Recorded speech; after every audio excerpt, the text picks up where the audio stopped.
Disney Plus dropped the new Spider-Man. There are 5 episodes available at the time of recording this. There was 2 last week and 3 this week. Yeah. Which was a shock. Which is funny because what did you see what Amazon Prime just did? No. On Amazon Prime the other day, Invincible just came back. So with Invincible came back, dropped the first 3 episodes. Okay. But when you're looking at the episode list, it's telling you what day each episode is going to air. So there's already a list. So thankfully, it's not like that break we got last time where it was like it disappeared for a few months and then came back, but people were forgetting what the hell was going on. But your friendly neighborhood Spider-Man. Now, there's been a little controversy over the actor who's voicing Spider-Man talking about the show being woke and him being worried that it was going to be woke. I want to get this out of the way because you know I hate talking political on here because we're trying to be a distraction for everybody. Yes. But being woke, are you fucking kidding me? First off, it's being awake and aware of what the hell is going on in the world, not burying your head in the sand. So the term is a joke just to begin with. But Spider-Man has always been extremely diverse. That's why one of the things that Stan Lee said, which was great about Spider-Man, you don't know who he is because he's completely covered in his costume. He could be black. He could be Spanish. He could be anyone. He could be Asian. You don't know who he is. So he's a hero who can appeal to almost anyone. Not only that, he has real world problems. Mm-hmm. So you're worried about a show being woke? I honestly say, I hope you're recast. Like, that's the thing. The kid voicing Peter, not bad, but at the same time, I'd almost want to see him recast. Tom, Toby, and Andrew, please be ready. Yeah, in all honesty, I would really rather... I would rather have them. I'd rather see Andrew Garfield come back and voice an animated Spider-Man. Like, that to me would be absolutely amazing. But now, with these episodes, the way they've got the tone of the show, first off, I want to start with the animation style. It has, like, that vintage, like, comic book style. It almost rotoscoped with some of the looks for it, with the cell shading, the paneling. The theme song is so nostalgic. It's a great combination of the old and the new. Yes. So it works beautifully together. The art style looks great. Because sometimes, you know, when you're watching one of these newer shows, you're not sure if they're going to go too CG for it, like what the animation style is going to be. This one it's not on the same level as Across the Spider-Verse or Into the Spider-Verse, but it's up there and it looks beautiful. Yes. So the art style is amazing. I love what they've done. I love the character designs. They used some characters that are lesser known that they haven't been focusing on, which is great because it gives a little more diverse cast. Because how many times can you watch the same villains over and over again? We need a break from some of them. Exactly. And they're showing you a different origin of all these villains. Oh, yeah. Even this is like almost a 616 adjacent universe because instead of Tony Stark being the person to recruit Spider-Man, it's Norman Osborn. Yep. And he's not even fully recruiting him. He's offering him like kind of an internship at one of his programs, which I think was a great turn, but it had the same style of him sitting there in the living room talking to May, and they kept May young, so she's still kind of like Marissa Tomei's version. They've done such a great job with this. I understand, like, some people are like, oh, they keep trying to make Spider-Man more like ever since Tom Holland took over the role. It's what fits the tone. Now, granted, they're not showing Ben, so we're not seeing Ben is already gone. So, and he didn't have the powers yet. Although, with him not having powers and seeing Doctor Strange taking on... that was like a symbiote on top of another villain. Which villain was that? Because I couldn't figure that one out. I couldn't figure it out either. I was like, is that a symbiote on like Nightmare or something? Because the symbiote kind of was there and it looked like Venom, but it wasn't Venom. And the spider comes out through the portal. Yeah. So there's like a little bit of a mixture there, even with like Across the Spider-Verse, where, like they said, Miles Morales got bit by a spider that wasn't supposed to get him. It was supposed to be from another universe, and that was supposed to be for Peter Parker. Mm-hmm. So they did such a great job with kind of fusing everything together. The character design for Norman and Harry, those characters look great. It's a newer take on things.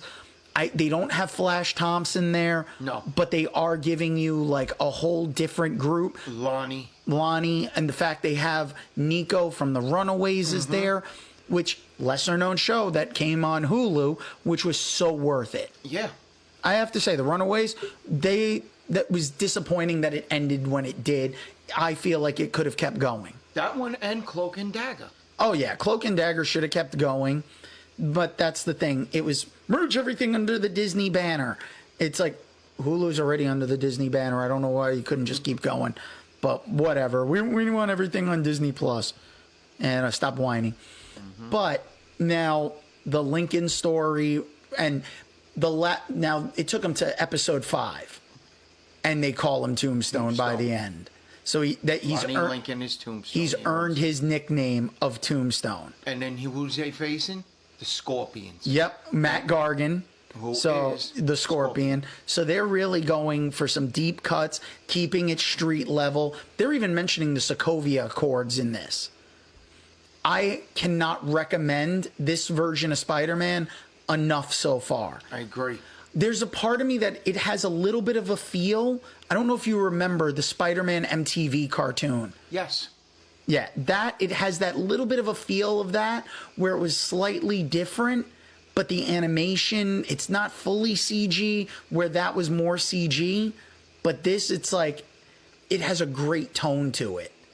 And seeing Nico, Andrew, like Lincoln, like they've got so many. Seeing Doc Ock is a weapons pusher. Which, yeah, he doesn't have the arms, no. And he's basically the tinkerer, but he's the inventor, and he's used these monikers before of the inventor.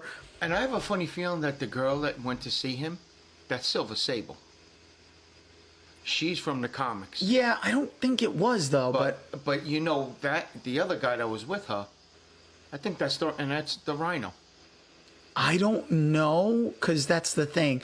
Yeah, we're gonna see how this pans out. Yeah, I mean, they're 5 episodes in as of the time we're recording this, and this Spider-Man has been something that I didn't even want to discuss any anime this week because how good this Spider-Man series has been. Yeah, and I'll tell you one thing that makes me laugh at this.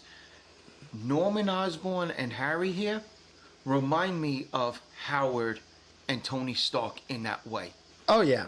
Because Howard and Norman are basically their mentor. It's like, that's what it feels like with them. They're also mirror images, kind of, because Howard Stark was kind of the neglectful father. Yeah. Norman was neglectful to a point. But look how he is. He's like the playboy if you look on the Instagram and everything like that. But that's Harry's become the playboy, which copies Tony. Yes. So they're mirror images of each other. It's just a matter of which way they fall. Now, did you also, speaking of images, did you catch when they always ask Peter up to Norman's office? Yeah. Captain America and King T'Challa. Yep. Yeah, so, and that's the thing. This is Norman's not a bad guy at this point. No. So, but he's already concerned, and he's telling Peter, I'll worry about the Sokovia Accords and stuff. Yeah. The suits, though, that he gives them the experimental suits. That was absolutely great, because there were certain elements that work with the Spider-Man costume, and then there were others that didn't. Having him basically be like a firefly with the kind of gyroscopic wings, like that one was like the cape. The costume looked kind of cool, but the fact that he got tied up in the cape, like they didn't lose any of the heart that is part of like Spider-Man. It's like giving him all these different costumes to try, and the costume that he has right now, That's from the Fantastic. it looks like the from Fantastic comics. Four's Yes. Future Foundation style. Yes. So, I mean, the white with like kind of the bluish black, it doesn't look bad. But it's also a little bit of the equivalent of almost the anti-Venom. Yeah. So, well, That's why even Harris says, you know what, you need a little red there. Which, like I said, even with with Tony, it's like put a little fire engine red into the arm. yeah, there is a little red, like a little streak on the arm, Yeah. which well, actually more on the side. Yeah. The thing is that what I wish they would have done, because when you saw Peter's like drawings in his art notebook for his concepts, he has the costume and it even has the spider wings, which you hardly ever see. And I like the concept of having like the web wings to help him kind of glide when he's in between buildings and stuff. Mm-hmm. Like that's those little touches that make this show worth it. And I mean, let's face it, the cast is diverse as you can get, Yes. and I like what they did because Norman Osborn doesn't have to be some white guy. No. Never had to be. They just kind of like de facto made him. And like the thing is, like with Tombstone, my primary first exposure, he wasn't really one of the comic characters that I ever came across so much. It was actually the 90s cartoon for Spider-Man the Animated Series. That's when you saw him there as Tombstone. But then he had his connections with Robbie. Yeah. But we don't see any kind of thing like that right now. We don't see the Bugle. Yeah, so the Bugle we haven't, but we've seen Peter messing around with the camera. Mm-hmm. So there's possibilities there. They're leaving so many things open. Exactly. And that's what's going to be interesting to see where everything goes. Now, I do have to say, if anybody would like to discuss their feelings on Your Friendly Neighborhood Spider-Man, you can email me at dragoonslairpodcast@gmail.com. All one word, Dragoon is spelled with 2 O's. That's dragoonslairpodcast@gmail.com. Now, I want you guys to interact with us and email us about that. Let us know what you think, because we don't know if TikTok's going to survive for long. But like I've said before, I'm not going anywhere on there. I'm still posting the shorts on there, so you get snippets and bits and clips of these episodes. And Jimmy and I have done as pretty well a job as we can do when it comes to giving you guys some great content. But we need your help, because even when Mike is here, even with the three of us, we need some ideas. We need a little more talking points. So if you guys reach out to us and you let us know what you're thinking, we would highly appreciate it, because like I've said in the past, you tell us what you want us to take a look at. You tell us what you want for your opinion on what we're talking about. This goes a long way to building our community. And then you can always join the Discord group that I have links in my link tree on all of my socials, which is Blue Dragoon 13. Easiest way to find me. And Jimmy's easy to find too. We'll give you all those socials later. Yep. But when you guys interact with us, it gives us more to give back to you. So, to steal a phrase, help me to help you, help me to help you, help me to help you. You go and you help us by telling us what you like, and we can go and discuss that. And we can give our opinions on things. You know, there's going to be movies and shows that I'm not familiar with, even though I have a library of things that I have knowledge of, but I can't instant recall it as quickly as I wish I could. Jimmy is almost an encyclopedia when it comes to certain facts. So it's one of those things where we need you guys to help bring that out of us. And that's all we ask for. And that's sending us an email, leaving us a comment on any of our socials.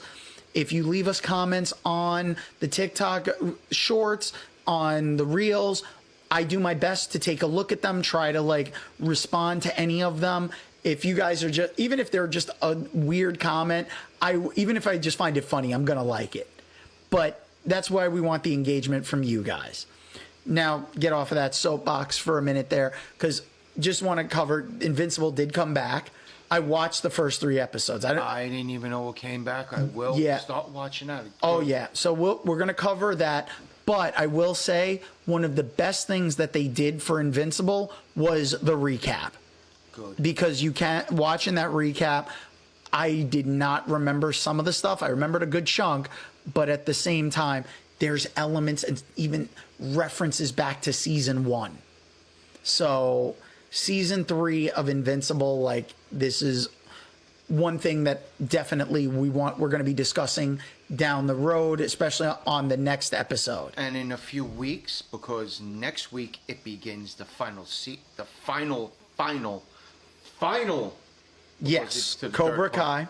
On the 13th, so we will discuss that. Yeah, we're going to be talking Cobra Kai and Invincible. This is your early warning that our next episode, we are having 2 topics already laid out there so you guys can get involved early on. Send us your thoughts before we record, because you guys have to understand, we are so excited to talk about this stuff, but we don't want to exclude you guys from the conversation. We also don't want to hear the crickets chirping as we're discussing this stuff. Please show your support. Email us at dragoonslairpodcast@gmail.com. That's all one word. Dragoon is spelled with 2 O's. That's dragoonslairpodcast@gmail.com. Oh, yes. I get a kick out of doing that every single time. That's my own little shill and Why rant. not?